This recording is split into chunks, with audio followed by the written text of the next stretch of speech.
Alors, il s'agit ici de compléter la partie du cours sur la translation à la page 113. Donc, on peut surligner le titre translation. Nous avons déjà travaillé dessus. Nous allons donc retrouver les différentes notions. En particulier, on va le voir tout à l'heure, le glissement. Alors, on va bien relisez bien la définition. Transformer une figure par translation revient à la faire glisser. Le mot important, c'est glisser. Alors, d'une longueur donnée, dans un sens et une direction donnée, ça veut dire parallèlement à une droite donnée au départ. Toutes ces informations peuvent être données par un couple de points de référence, on dit par la translation par exemple, qui transforme A en B.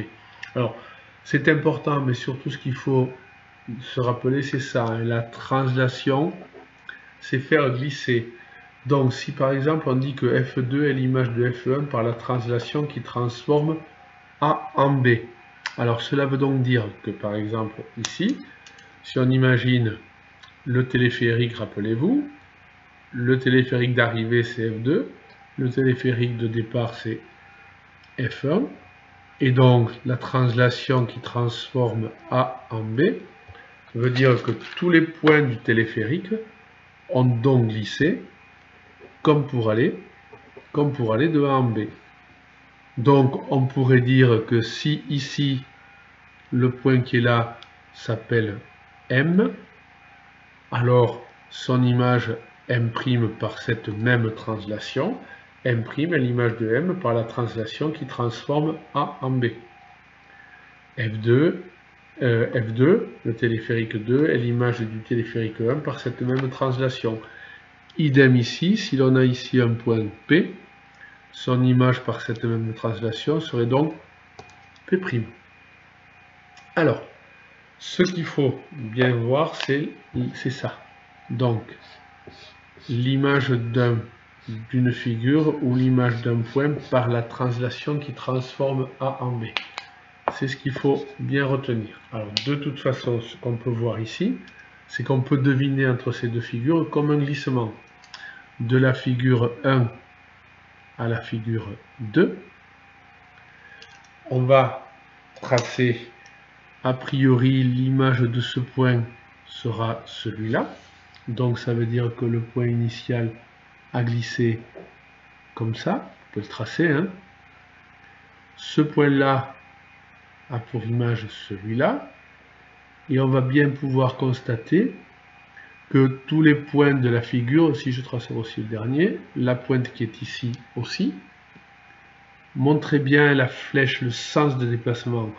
Et de la même façon ici, le creux de ce quadrilatère-ci a pour image.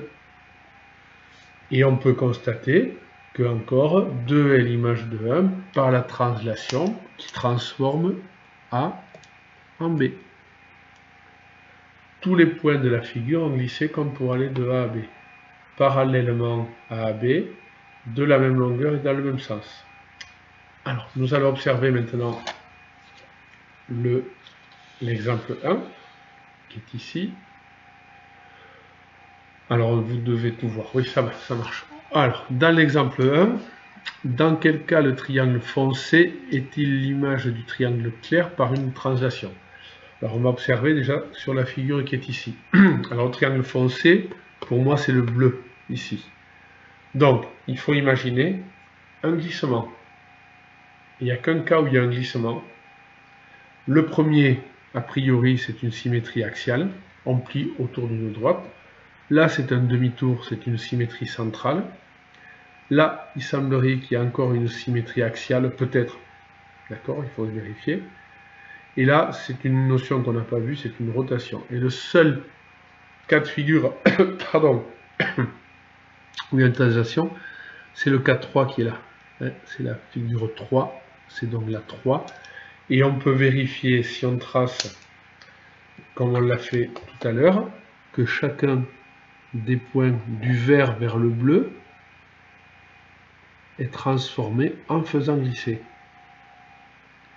Le principe c'est ça, vous faire glisser toujours, faire glisser. On va regarder maintenant le 2. Vous pouvez arrêter la vidéo et essayer de le retrouver. Alors, parmi les 3 triangles de 3, 4, 5, un seul est l'image du triangle 1 par une translation. Alors, par quelle translation a-t-on l'image du 1? Alors, le 1, vous ne lisez peut-être pas bien, c'est celui-ci. Le 1, c'est donc celui-ci. Et la translation, alors le seul où on voit sûrement une translation où on fait glisser, a priori c'est le 2. Donc, triangle 2, on va après le vérifier. Et l'image de D, on va aller chercher voir l'image de D. L'image de D par cette translation est donc quoi? Alors en effet, si on repère une translation ici, on va pouvoir transformer, donc c'est la translation. Tous les points ici vont glisser, comme pour aller de E en F ou de D en G. Donc l'image de D, c'est donc le point G et G qui est là. On fait glisser D jusqu'en G quand on va de 1 vers 2. Et ensuite, on va regarder dans ce schéma, c'est un peu plus compliqué ici. Pardon. Quelle est l'image donc de l'hexagone 9? On repère bien l'hexagone, qui est un polygone ici régulier à 6 côtés. Il est là. Par la translation qui transforme E en C. Donc, moi, je voudrais que vous repériez bien la translation qui transforme E en C. Alors, comme il y a déjà du vert, je vais peut-être changer de couleur. Je vais prendre du rouge, pardon. J'aurais dû anticiper. Alors, par la translation qui transforme E en C. Donc, par cette translation, le point A a pour image celui-là. Le point F a pour image le point B. Le point qui est ici a pour image le point A. Pardon. Et donc, etc. Donc, a priori, tous les points tous les sommets de l'hexagone 9 sont transformés dans les sommets de l'hexagone 6. Donc, on va dire que c'est donc l'hexagone 6 qui est l'image de l'hexagone 9.